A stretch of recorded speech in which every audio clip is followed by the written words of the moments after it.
తిరిగి BCN news కి స్వాగతం. భీమవరం ఏరియా ప్రభుత్వ ఆసుపత్రికి మొదటి రోజే ఛార్జ్ తీసుకున్న వెంటనే శంకరదాసు సేవా కార్యక్రమాలను మొదలుపెట్టారు. ప్రభుత్వ హాస్పిటల్లో ఒక సంఘటన చూసి శంకరదాసు చలించిపోయారు. ఎక్కడో భద్రాచలం అవతల కేశవరం ప్రాంతానికి చెందిన ఒక వ్యక్తి పనిచేయడానికి భీమవరం రాగా అనుమానాస్పదంగా మృతి చెందాడు. అది తెలుసుకున్న వెంటనే అతని కుటుంబ సభ్యులు భీమవరం ప్రభుత్వ ఆసుపత్రికి చేరుకున్నారు. కానీ వాళ్ల దగ్గర ఒక చిల్లి గవ్వ కూడా లేదు. 3 రోజుల నుండి తిండి తిప్పలు లేకుండా లేవు. అలాగే ఒక చెట్టు కింద కూర్చుని ఉండిపోయారు. పోలీసులు ఇచ్చిన సమాచారం తెలుసుకున్న శంకరదాసు ఆ కుటుంబానికి తోడుగా నిలబడి ఒక కొడుగ్గా అండగా నిలిచి ఆ వ్యక్తికి సంబంధించిన దహన కార్యక్రమాలు శంకరదాసు నిర్వహించారు. వారికి భోజన ఏర్పాట్లు చేసి భద్రాచలం పంపించడానికి కొంత డబ్బు సహాయం చేసి వారిని ఆదుకున్నారు. ఆ కుటుంబ సభ్యులు శంకరదాసుకి కృతజ్ఞతలు తెలియజేశారు. ఈ సందర్భంగా శంకరదాసు మాట్లాడుతూ మనిషికి మనిషే తోడుగా ఉండాలని తెలియజేశారు.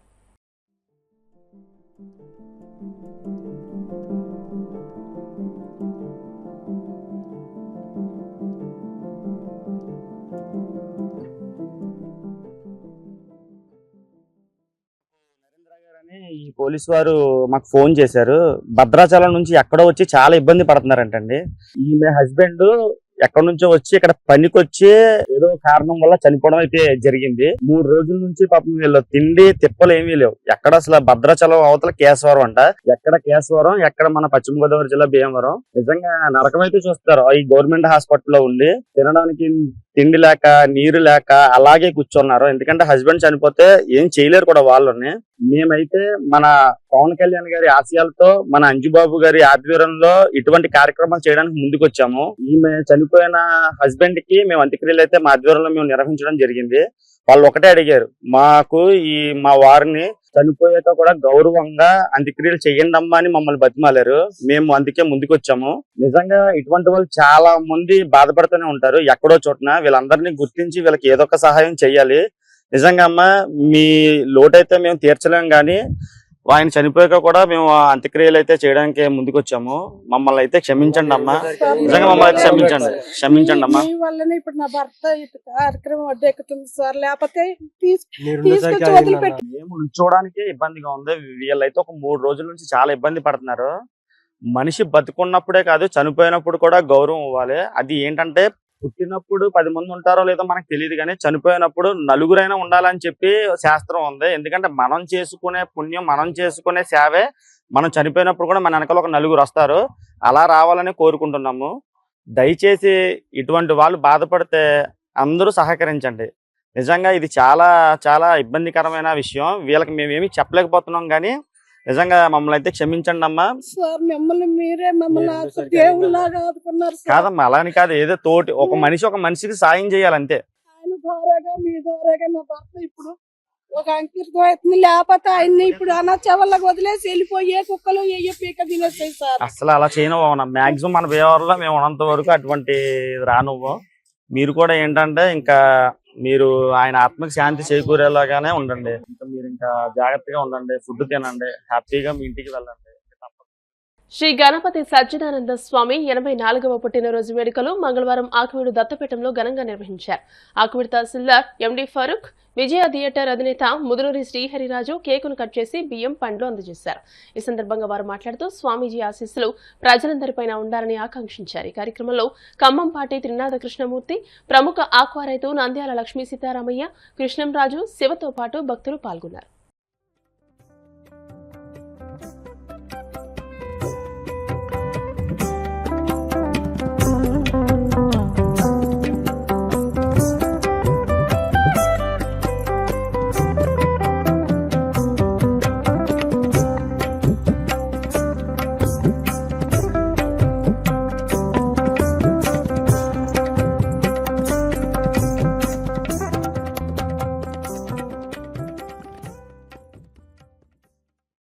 పీఠంలో స్వాముల వారు గురుదత్త గారి జన్మదినం జరుపుకోవడానికి వచ్చిన అందరికీ ధన్యవాదాలండి. ముఖ్యంగా ఈ రోజు నన్ను ఇక్కడ ఆహ్వానించడానికి నేను చాలా సంతోషిస్తున్నాను.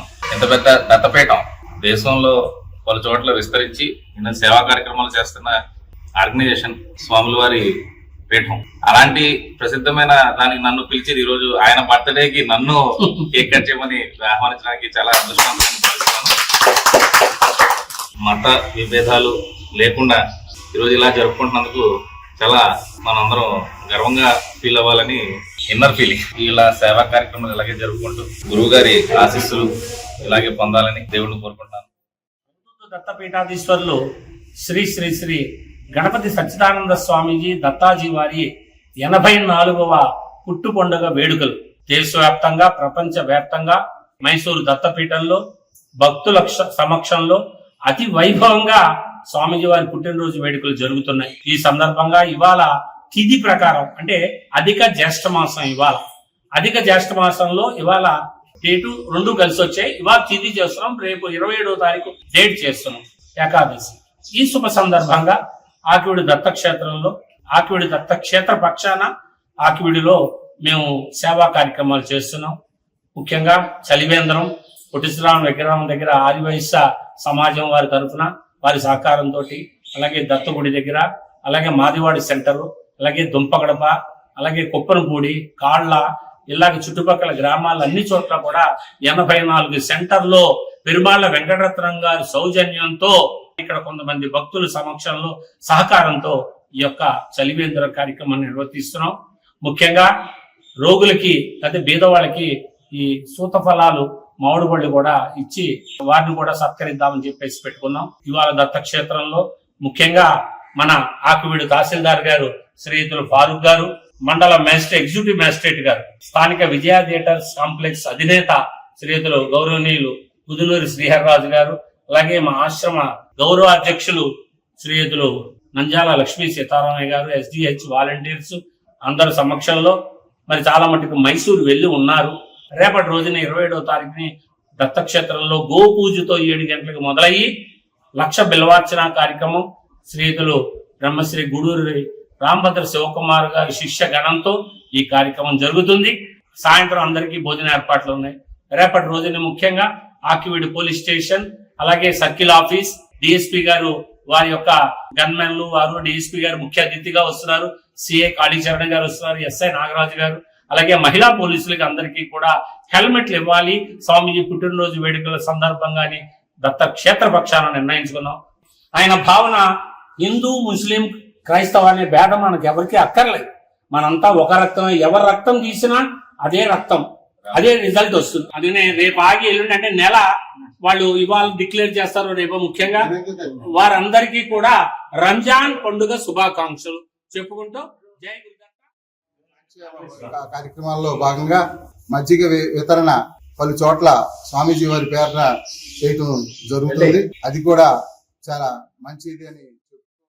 పంచారామ క్షేత్రం భీమవరం గురుపూడి శ్రీ ఉమా సోమేశ్వర జనార్దన స్వామి దేవస్థానం వద్ద స్వర్గీయ నందమూరి ఉదయమోహన భాస్కర్ రావు గునుపూడి మున్సబు జ్ఞాపకార్థం ఆయన కుమారుల సౌజన్యంతో ఉచిత వేసవి మజ్జిగ చలివేంద్రాన్ని మంగళవారం ప్రారంభించారు. ఈ సందర్భంగా ఆలయ ప్రధాన అర్చకులు కందుకూరి సోమేశ్వర శర్మ, ఆలయ ధర్మకర్తలు మాట్లాడుతూ వేసవిలో భక్తుల దాహార్తిని తీర్చడానికి నందమూరి మురళి, బ్రహ్మాజీ, సుధాకర్ సోదరులు చలివేంద్రాన్ని ఏర్పాటు చేయడం అభినందనీయమని అన్నారు. ఎండల తీవ్రత తగ్గే వరకు చలివేంద్రాన్ని కొనసాగిస్తామని నిర్వాహకులు తెలియజేశారు.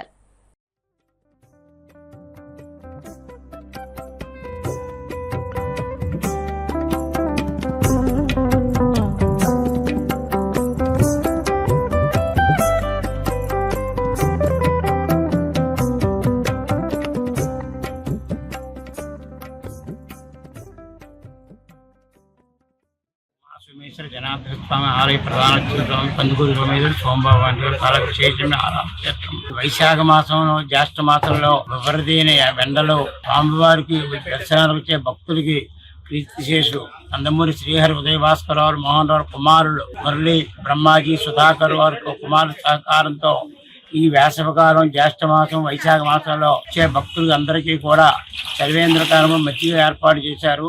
చాలా విశేషమైన రోజు వేళ మా ట్రస్ట్ బోర్డు వారు, కార్యనిర్వాహకులు వారు, భక్తులు అందరూ కూడా ఈ కార్యక్రమం నెరవేర్చారు. వారికి ఎల్లవేళలా భగవంతుడు అష్టైశ్వర్యాలు, ఆయుర్వేదాలు వారి కోరి ప్రార్థన. పంచారామ క్షేత్రమైనటువంటి సోమేశ్వర ఆలయంలో మురళి, బ్రహ్మాజీ గారు, సుధ గారు అందరూ కలిసి వాళ్ళ ఫ్యామిలీ కలిసి ఇక్కడ మజ్జిగ మన సోమేశ్వర గుడి దగ్గర వేసవికాలం సందర్భంగా మజ్జిగ వితరణ చేయడం ప్రారంభించారు. దీనికి చాలా సంతోషిస్తున్నామండి. వేసవికాలంలో మంచినీళ్ళు కానీ మజ్జిగ కానీ దానం చేసుకుంటే చాలా పుణ్యమని మన పెద్దలు తెలియజేస్తున్నారు. ఈ భక్తులకి ఈ ఉదార కార్యక్రమాన్ని ప్రారంభించినందుకు చాలా సుధాకర్ గారు, బ్రహ్మాజీ గారు సౌజన్యంతో సల్వేంద్ర ఏర్పాటు చేయడం వారికి మంచి ఆరోగ్యం అభివృద్ధి చెందాలని కోరుకుంటూ మా కమిటీ తరఫున నేను ధర్మకర్తగా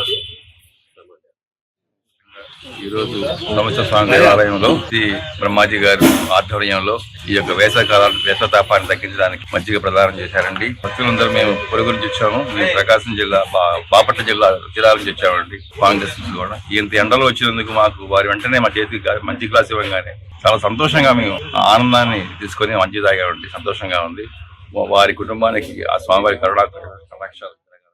మండల కేంద్రమైన కాళ్ల గ్రామంలో గణపతి సచ్చిదానంద స్వామీజీ 84వ జన్మదిన వేడుకలు అంగరంగ వైభవంగా జరిగాయి. ఈ సందర్భంగా SGHS వాలంటీర్ల ఆధ్వర్యంలో స్వామీజీ జన్మదినాన్ని పురస్కరించుకుని విశేష పూజా కార్యక్రమాలు నిర్వహించారు. అనంతరం కాళ్ల దత్తపాదుకా క్షేత్రం దొడ్డనపూడి కచ్చా గరువునందు పాదచారులకు, వాహనదారులకు మజ్జిగ వితరణ, స్వీట్లు, పండ్లు పంపిణీ చేశారు. ఈ కార్యక్రమంలో SGHS వాలంటీర్లు, భక్తులతో పాటు గ్రామస్తులు పాల్గొన్నారు.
గురుదేవులు శ్రీ శ్రీ గణపతి సచ్చిదానంద స్వామీజీ వారు మే నెల 26వ తారీఖు మైసూరు పీఠాధిపతి దత్త అవధూత శ్రీ శ్రీ శ్రీ గణపతి సచ్చిదానంద స్వామీజీ వారు పుట్టినరోజు వేడుకలు సందర్భంగా ఈ రోజు మన దొడ్డనపూడి గ్రామం అయ్యుండి కచ్చగారు ఉంటారు. ఈ ఏరియా ఇక్కడ 3 ఎకరాల 8 చెట్లు స్థలము వద్ద త్వరలో కొత్త ఆశ్రమం ఏర్పడుతుంది. పూజ గురుదేవులు వారి పుట్టిన సందర్భంగా ఇక్కడ ఉన్న భక్తులందరూ కూడా సహకారంతో అందరూ సేవని వినియోగించుకుని గురువు గారు అనుగ్రహంతో ఆయన ఆశీస్సులతో చల్లటి మజ్జిగ విస్తరణ చేయడం జరుగుతుంది. ఫ్రూట్స్, మామిడి పళ్ళు, స్వీటు పంపిణీ చేసి భాగ్యం మాకందరికీ దక్కింది. ఆయన ఆశీస్సులు అందరికీ ఉండాలని కోరుతున్నాం. అలాగే అందరూ కూడా గురువు అంటే ఏంటో, గురువు తత్వం అంటే ఏంటో తెలుసుకుని గురువు అనుక్షణం శిక్షించారు, రక్షించారు. ఆయన రక్షణ ఏ రకంగా ఉంటుందో చాలా మంది అనుమతులు ఉన్నారు. అంచేత అందరూ గమనించిన కారణం ఏంటంటే ప్రతి క్షణం గురువుని అనుసరించి గురువు ఆశయాలు మనం నెరవేర్చితే ఏ రకంగా ఉంటుందో అనేది అందరూ తెలుసుకుని ఆయన సేవ కార్యక్రమాన్ని ఇంకా బలవంతంగా చేసుకోవాలి. ప్రపంచంలో అత్యధిక ఉష్ణోగ్రతలు ఉన్న పట్టణాల్లో భీమవరం 42వ స్థానంలో ఉండడం చాలా ఆందోళనకరమని, దీనంతటికీ మానవ తప్పిదాలు ఎక్కువ కారణంగా కనబడుతున్నాయని భీమవరం SRK ఇంజనీరింగ్ కళాశాల ప్రిన్సిపల్ డాక్టర్ KV మురళీకృష్ణరాజు, కళాశాల నీరు పర్యావరణ విభాగం శాస్త్రవేత్తలు doctor P Raghuram, doctor T రాంబాబులు పేర్కొన్నారు. మారుతున్న వాతావరణ పరిస్థితులు నివారించేందుకు చెట్లు, గ్రీనరీ బాగా పెంచాలని సూచించారు. ఆక్వారంగంలో కూడా నీరు ఉష్ణోగ్రతలు పెరగడానికి కారణమవుతుందని, దీనిని గమనించి చెట్ల పెంపకం పెద్ద ఎత్తున జరగాలని వారు సూచించారు. అపార్ట్మెంట్ కల్చర్ బాగా పెరిగినందున చెట్లు, మొక్కలు పెంపకం తగ్గడం వలన కూడా ఉష్ణోగ్రతలు పెరగడానికి కారణమవుతున్నాయని పేర్కొన్నారు. కాలువల పక్కన, కాలువగట్లపైన కూడా కాంక్రీట్ కల్చర్ పెరగడం కూడా ఉష్ణోగ్రతలు పెరిగి ఆందోళన కలిగిస్తుందని పేర్కొన్నారు. దీన్ని కొంతైనా తగ్గించడానికి ప్రజల చేతుల్లోనే ఉందని, ఏసీల వాడకాన్ని కొంత తగ్గించి, ప్లాస్టిక్ వినియోగం తగ్గించి, గ్రీనరీ పెంచితే మంచి ఫలితాలు వస్తాయని చెబుతున్నారు. వడగాల్పులు, ఎండలు మనం అంతా చవి చూస్తున్నాం. మొత్తం అత్యంత 50 పట్టణాలు బాగా ఉష్ణత లోనవుతున్న పట్టణాలు తీసుకుంటే మన భీమవరం 42వ స్థానంలో ఉంది. అంటే యాక్చువల్లీ మన గోదావరి డెల్టా అండి. పూర్వం ఇక్కడ చల్లగా ఉండేది, ఇది ఈస్ట్ గోదావరి. వేరే రాతి ప్రదేశాలు వేడిగా ఉండేవి. కానీ మనం ఎందుకు ఇలా అవుతుంది అనేది ఇప్పుడు ఆలోచించాలండి. చాలా ఇప్పుడు ఇది టైము. ఎందుకంటే ఒకటి పూర్వం ఇక్కడ అగ్రికల్చర్ ఎక్కువ ఉండేది, అగ్రికల్చరు, చెట్లు అన్నీ ఎక్కువ ఉండేవి. ఇప్పుడేమో ఆక్వా కల్చరు అవన్నీ వచ్చినాయి, అదొక కారణం. ఇంకోటి ఏంటంటే చెట్లు మనం బాగా నాటట్లేదు. ఇంకోటి ఏంటంటే అంత కాంక్రీట్ చేసేస్తున్నామండి. రోడ్స్ కూడా ఈ డ్రైన్ టు డ్రైన్ కాంక్రీట్ చేసేస్తున్నారు. చేయకూడదు, అటు వదలాలి, అటు ఇటు కూడా కొంచెం వదిలి ఆ మట్టి వదిలితే నీళ్లు అక్కడి నుంచి భూమి రీఛార్జ్ అవుతుంది. అలాగే అందరూ కూడా ఇంకుడు గుంటలోటి చేయాలి. ప్రభుత్వం తరపు కూడా చెరువులు గుంటలు కూడా బాగా తవ్వాలి. మొక్కలు నాటడం ఒకటే కాదు, ఏదో నాటుతున్నాం దాన్ని ఏదో ఫోటో తీసుకుంటున్నాం అనేది కాకుండా ప్రతి వాళ్ళు మొక్కల్ని నాటడం, సంరక్షించడం చాలా ముఖ్యం. అప్పుడు ఏంటంటే CO2ని అవి అబ్జర్వ్ చేసుకుంటాయి, వాతావరణాన్ని మొత్తం బ్యాలెన్స్ చేస్తాయండి. ప్లస్ ఇప్పుడు ఈ వేడికి ఏం చేస్తున్నాం, అందరూ కూడా ఒక్కొక్కళ్ళు 3 ఏసీలు 4 ఏసీలు వేసుకుంటున్నాం. మళ్ళీ వాతావరణం వేడికి అత్యంత కారణం అండి, ముఖ్యమైన కారణం. ఇప్పుడు ఇలా నడుపుకుంటున్నాం అంటే నెక్స్ట్ ఇయర్ ఇంకా చవి చూడాల్సి వస్తుంది. చేత మనం అందరం కూడా ఇప్పుడు ఆలోచించి బాగా మొక్కలు నాటడం, అన్ని కాంక్రీట్ ఫుల్గా చేయకుండా వదిలి నీరు మళ్ళీ భూమిని పీల్చుకుని భూమి రీఛార్జ్ అయ్యేటట్టు చేయటం, ఇంకా ప్లాస్టిక్ వినియోగం కూడా తగ్గించడం, వాతావరణం కాలుష్యం అవడానికి అదో కారణం. బాగా ఇప్పుడు ఆక్వా కల్చర్ అంటే ఇప్పుడు కల్చర్ మారింది, మనం ఏమి చేయలేము, కానీ వ్యవసాయం ఎక్కడ చేయగలిగితే అక్కడ చేయటం, ఇవన్నీ చేసి మనం అంతా ఇప్పుడైనా ఆలోచిస్తే నెక్స్ట్ తరానికి మంచి వాతావరణాన్ని ఇవ్వగలం. ఏదో మనం వేరేదేదో ఇచ్చాము అనేది కాకుండా నెక్స్ట్ తరానికి కూడా మనకు వచ్చిన వాతావరణాన్ని ఇవ్వటం అత్యంత ముఖ్యం. మన అందరం ఆలోచించి ఇప్పుడే మొదలు పెట్టాలి. ఉష్ణోగ్రతల దృష్ట్యా AccuWeather అనే వెబ్సైట్ వాళ్ళు తీసుకున్న సర్వే ప్రకారం, నివేదిక ప్రకారం అత్యధిక ఉష్ణోగ్రతలు నమోదవుతున్నటువంటి పట్టణాల దృష్ట్యా 42వ ర్యాంకు మన భీమవరం స్థానంలో ఉండటం అనేది ఒకటి ఆందోళన కలిగించేటువంటి విషయం. దీనికి ముఖ్యమైన కారణాలు ప్రధానంగా గమనిస్తే సూర్యకాంతి యొక్క ఏటవాలుతనం, రెండోది ఉత్కేంద్రత, మూడోది పరిసర ప్రదేశాల్లో ఉన్నటువంటి హరితగృహ వాయువుల ఉద్గారం.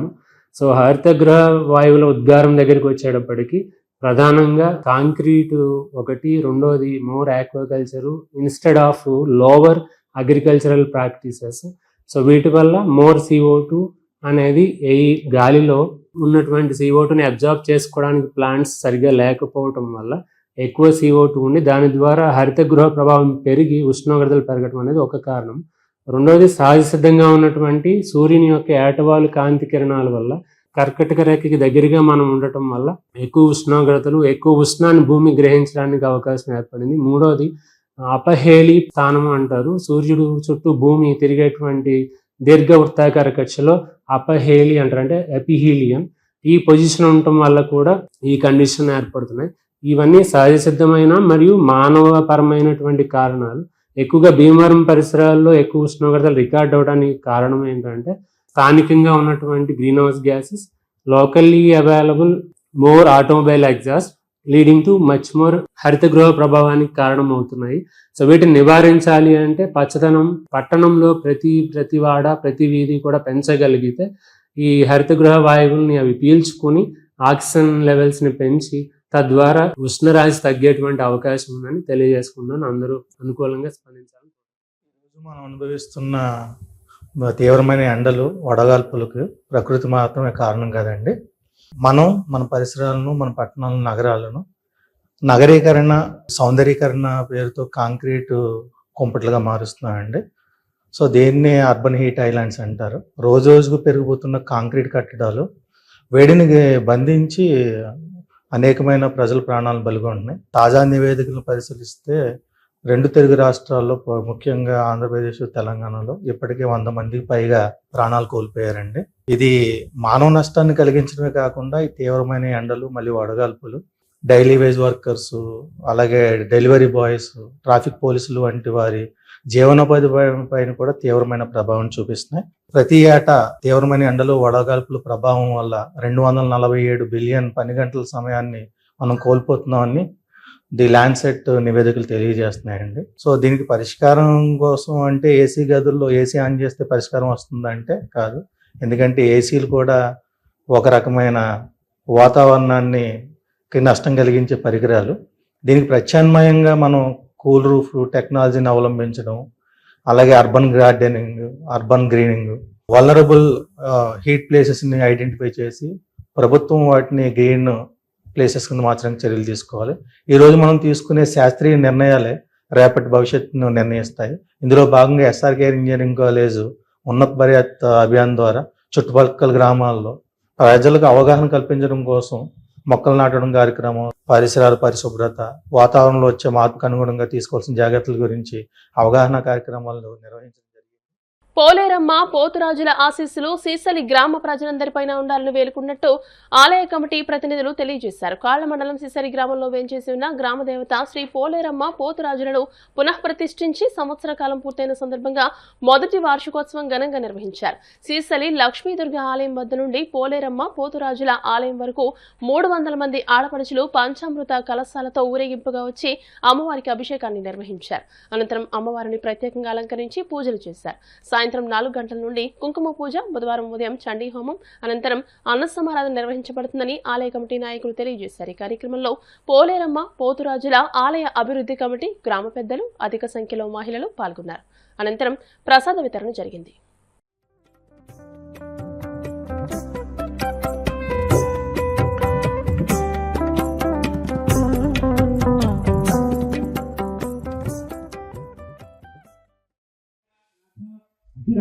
పయామి నీళ్ళు 3 సార్లు ఉదగేవాదయో అభ్యంతరం పయామి ఉదగేవతయో అభ్యంతరం పయామి ఉదగేవకేయామి నాగంతము ధారిత్ర పయామి వస్త్రం ఆ వస్త్రం ముట్టుకోండి ముందుగా వస్త్రం పవిత్రాధనే ఆయుష్యారోగంజంతః వస్త్రయజ్ఞం దోపయామి విజ్ఞోపసంపరమస్తు దేతః యజ్ఞేనైక్య విశ్వాసంతరవదేవోనోస్తుదే యజ్ఞసంపత్సర్వస్యామి శోభనం బుద్ధ క్షేత్రాంగదేవనాయ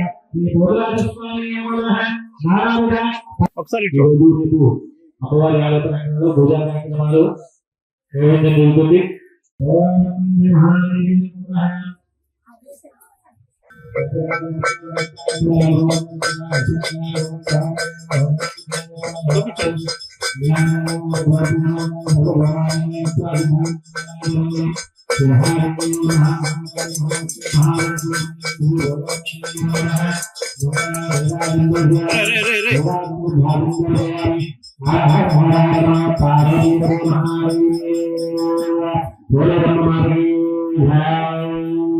మంత్రహీనం గ్రహహీనం భక్తిహీనం మహేశ్వర యత్పూజితం మయా దేవా భగవన్ దర్పకః ప్రతిదోష ప్రసన్నోత్తరీదవకన్నమిది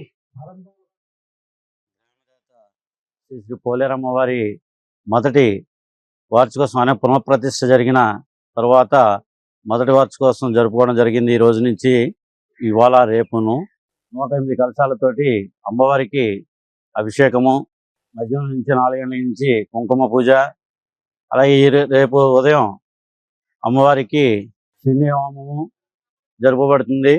అలాగే అనంతరం అన్న సమారాధన చేయడానికి గ్రామస్తులు, కమిటీ వారు, జమ్మా పెద్దలందరూ నిర్ణయించుకోవడం జరిగింది. దానికి అందరూ ఇచ్చేసి ఈ యొక్క ప్రోగ్రాంను జయప్రదం చేయడానికి అందరూ వస్తారని పాల్గొని విశేషం చేయవలసిందిగా సంవత్సరాల గల పోలేరమ్మ ఈ సంవత్సరం విగ్రహ ప్రతిష్ట జరిగి సంవత్సరం అయింది, పునఃప్రతిష్ట జరిగి సంవత్సరం అయింది. ఈ వార్షికోత్సవం జరుపుకుంటున్నాం గ్రామ పెద్దలు, గ్రామ ప్రజలు అందరూ కూడా. ఇవాళ 108 బిందులతో ఆడవాళ్ళు అంగరంగ ఆడబడుసులు అంగరంగ వైభవంగా అమ్మవారికి మంగళ స్నానాలు అవి చేయించి పూజలు చేయించి శుభ్రంగా మామూలుగా చేశారు. ఆ తల్లి పోలేరమ్మ తల్లి అందరినీ కూడా, గ్రామ ప్రజలందరినీ కూడా శుభ్రంగా సల్లంగా చూడాలని చెప్పి నేను వార్తలు ముగించే ముందు ముఖ్యాంశాలు మరోసారి. స్వర్ణాంధ్ర స్వచ్ఛాంధ్ర కార్యక్రమాల్లో ప్రజలు భాగస్వాములు కావాలి. RTC regional manager Giridhar Kumar, municipal commissioner Ramachandra Reddy. YSRCP పార్టీలో అత్యంత కీలకమైన వ్యక్తులు ఎవరైనా ఉన్నారంటే పోలింగ్ బూత్ ఏజెంట్లు మాత్రమే. భీమవరంలో బూత్ ఏజెంట్ల శిక్షణ కార్యక్రమంలో వైఎస్ఆర్సీపీ రాష్ట్ర అధికార ప్రతినిధి నాగార్జున యాదవ్. క్లస్టర్ స్థాయిలో జరగనున్న టీడీపీ మహానాడు విజయవంతానికి పార్టీ కార్యకర్తలు, నాయకులందరూ కలిసికట్టుగా పనిచేయాలి. టీడీపీ రాష్ట్ర నాయకులు మెంటే పార్థసారథి, కృష్ణబల్జ corporation chairman doctor Ganta. UCMAS international abacus summer coaching camp ముగింపు కార్యక్రమంలో పాల్గొని శిక్షణ తీసుకున్న విద్యార్థులకు మెడల్, సర్టిఫికెట్లు అందించిన భీమవరం డీఎస్పీ రఘువీర్ విష్ణు. ఈ వార్తలు ఇంతటితో సమాప్తం. మరిన్ని వార్తల కోసం BCN digital YouTube channel, Facebook page ని ఫాలో అవ్వండి. అప్డేటెడ్ వార్తల కోసం ప్లీజ్ సబ్స్క్రైబ్.